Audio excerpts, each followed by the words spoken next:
શું તમને ખબર છે હોટલ અને રેસ્ટોરન્ટમાં મળતા રાયતામાં આ સિક્રેટ મસાલો ઉમેરવામાં આવે છે જેના થકી એમનું રાયતું ટેસ્ટમાં સુપર બને છે. દરેક વખતે એક જ જેવો ટેસ્ટ મળે છે. તો આ રાયતું તમે પણ દરેક વખતે એક જ સ્વાદ સાથે તૈયાર કરી શકો છો. તો આ બુંદીનું રાયતું બનાવવા માટે આપણે અહીંયા 1 કપ જેટલી અને વજનમાં 125 ગ્રામ જેટલી આપણે બુંદી લીધી છે. આ બુંદી જે મસાલા બુંદી એટલે કે તીખી બુંદી આવે છે એનો મેં ઉપયોગ કર્યો છે. હવે આની અંદર આપણે નવસેકું પાણી એટલે કે હાથથી અડતા સેજ ગરમ લાગે એટલું જ ગરમ પાણી લેવાનું છે, વધારે ગરમ પાણી નહીં લઈએ. બુંદી ડૂબે એટલું આપણે આની અંદર પાણી નાખીશું અને આને આપણે સાઈડમાં પલળવા માટે મૂકી દઈશું.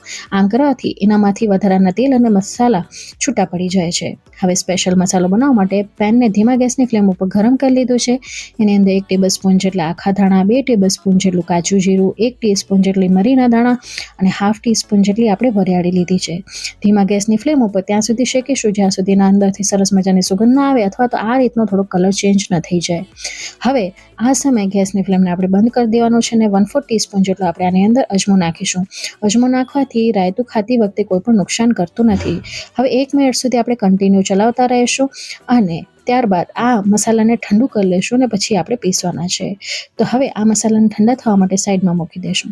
બીજી તરફ બુંદી સરસ મજાની પલળી ગઈ છે એટલે વધારાનું પાણી જેટલું સ્ક્વીઝ કરી શકે એટલું આપણે કરીશું. એકદમ નીચોવાનું નથી, નહીં તો બુંદી છે ને એ ઘીચો વળી જશે. તો આવી રીતે બુંદી આપણે નિતાર લીધું છે અને તમે જોઈ શકો વધારાના તેલ મસાલા છૂટા પડી ગયા છે. હવે આ બુંદીને આપણે ફ્રીજમાં મૂકી દઈશું. જ્યાં સુધી બીજી પ્રિપરેશન કરશું ત્યાં સુધી આ બુંદી પણ સરસ ઠંડી થઈ ગઈ હશે. ઠંડુ રાયતું ખાવાની મજા પડે છે. હવે મસાલાને મિક્સર જારમાં ટ્રાન્સફર કરીને આવી રીતે અધકચરું આપણે પીસી લેવાનું છે. તો આ મસાલો તૈયાર છે જેને તમે અઠવાડિયા સુધી ઉપયોગમાં લઈ શકો છો. અઠવાડિયા પછી આ મસાલામાંથી થોડી સુગંધ દૂર થતી હોય છે એટલે અઠવાડિયા જેટલો જ આપણે મસાલો તૈયાર કરીને રાખ્યો છે. હવે અહીંયા કને રાયતું બનાવવા માટે આપણે 1 કિલો જેટલું આપણે દહીં લીધું છે અને એને સારી રીતે ફેટી લીધું છે. હવે અહીંયા તમે જોઈ શકો છો કે આ દહીં થોડુંક ઘાટું છે.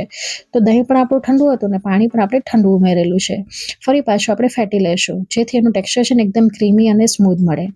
હવે જરૂરિયાત પ્રમાણે એટલે કે તમારા ઘરમાં જે કન્સિસ્ટન્સીનું રાયતું ખવાતું એ પ્રમાણે અહીંયા પાણી ઉમેરવાનું છે અને ઠંડા પાણીનો આપણે ઉપયોગ કરીશું. અત્યારે હું તમને દહીંની કન્સિસ્ટન્સી બતાવી દઉં.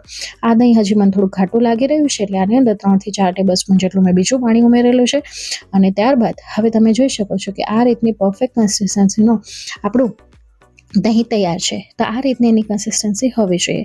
એકદમ ક્રીમી છે, સ્મૂથ ટેક્સચરવાળું આપણું દહીં તૈયાર થઈ ગયું છે. હવે આની અંદર આપણે બાકીના બેઝિક મસાલા એડ કરી દઈશું. તો સૌથી પહેલાં બધા ટેસ્ટને બેલેન્સ કરવા માટે આપણે 1 ટેબલસ્પૂન જેટલી દળેલી ખાંડનો પાવડર નાખીશું. તૈયાર કરેલો મસાલો 1 ટેબલસ્પૂન જેટલો નાખીશું. 1 ટીસ્પૂન જેટલું આપણે ચાટ મસાલો, 1 ટીસ્પૂન જેટલું રેગ્યુલર મીઠું અને 1/4 ટીસ્પૂન જેટલું આપણે સંચળ પાવડર નાખીશું. તો સંચળ પાવડરથી ખૂબ જ સરસ ફ્લેવર આવે છે. 1 ટેબલસ્પૂન જેટલા ફુદીનાના પાન લીધા છે. આ સુકાવેલા ફુદીનાના પાન છે. આનાથી કલર સરસ આવશે, સુગંધ સરસ આવશે અને ટેસ્ટ પણ એનહાન્સ થઈને આવે છે. સાથે 2 થી 3 ટેબલસ્પૂન જેટલી બારીક સમારેલી આપણે કોથમીર નાખીશું. હવે અમે અહીંયા મીડિયમ તીખા મરચાંનો ઉપયોગ કર્યો છે. તમારા ઘરમાં જે મરચાં ખવાતા હોય એ મરચાંનો ઉપયોગ કરી શકો છો. એકદમ બારીક ચોપ કરીને લેજો જેથી ખાવામાં સરસ લાગે છે. આ રાયતું છે ને થોડુંક તીખું હશે તો મજા આવશે, તો જો તીખા મરચાંનો ઉપયોગ કરી શકો તો એ કરવાનું. સાથે બધી વસ્તુને મિક્સ કરી લીધું હતું અને ટેસ્ટ કરતાં ખબર પડી કે થોડુંક મીઠાનું પ્રમાણ ઓછું છે એટલે થોડુંક મીઠું નાખ્યું છે અને 1 ટીસ્પૂન જેટલું કશ્મીરી લાલ મરચું પાવડર નાખ્યું છે અને ફરી પાછું બધી વસ્તુને મિક્સ કરી લેશું. તો અહીં આ મસાલો બધો સારી રીતે મિક્સ થઈ ગયો છે અને દહીં તૈયાર છે. અહીંયા તમે જોઈ શકો છો એનું ટેક્સચર. હવે આ સમયે પલાળેલી બુંદીયાની અંદર નાખી દઈશું. બધી વસ્તુને આપણે મિક્સ કરી લઈશું. મિક્સ કરી લીધા બાદ બુંદીના ભાગનો આપણે મસાલો નાખીશું. તો મસાલો તમને જે પ્રમાણે પસંદ હોય એ પ્રમાણે તમારે ઓછો વધતો કરીને અંદર એડ કરી શકો છો. એટલે આ સમયે મને થોડોક મસાલો ઓછો લાગી રહ્યો હતો એટલે 1 ચમચી જેટલો આપણે તૈયાર કરેલો મસાલો મેં બીજો ઉમેરેલો છે. હવે ફરી પાછું બધી વસ્તુને મિક્સ કરી લઈશું. આ રાયતું જેટલું ઠંડુ હશે ને એટલું ખાતી વખતે ખૂબ જ મજા આવે છે. આની સાથે તમારે બીજું કંઈ સર્વ કરવાની જરૂર પડતી નથી કારણ કે આ રાયતું ખાલી ખાવામાં પણ સુપર ટેસ્ટનું લાગે છે. તો તૈયાર છે આપણું બુંદીનું રાયતું, હોટલ અને રેસ્ટોરન્ટમાં મળે તેવું. તો શું તમે ક્યારે આ રીતે બુંદીનું રાયતું બનાવ્યું છે?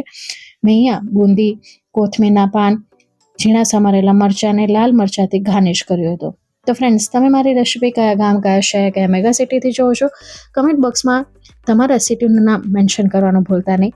આજની અમારી રેસિપી તમને કેવી લાગી એ પણ જરૂરથી જણાવજો. એ જાણીને મને ખૂબ જ આનંદ થશે. હું ફરી મળીશ આવી જ નવી ઇન્ટરેસ્ટિંગ રેસિપી સાથે.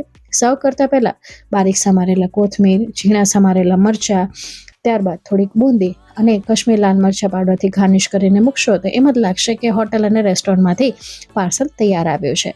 તો ચાલો ફરી મળીશ આવી જ નવી રેસીપી સાથે. ત્યાં સુધી આવજો, bye, take care. Thanks for watching.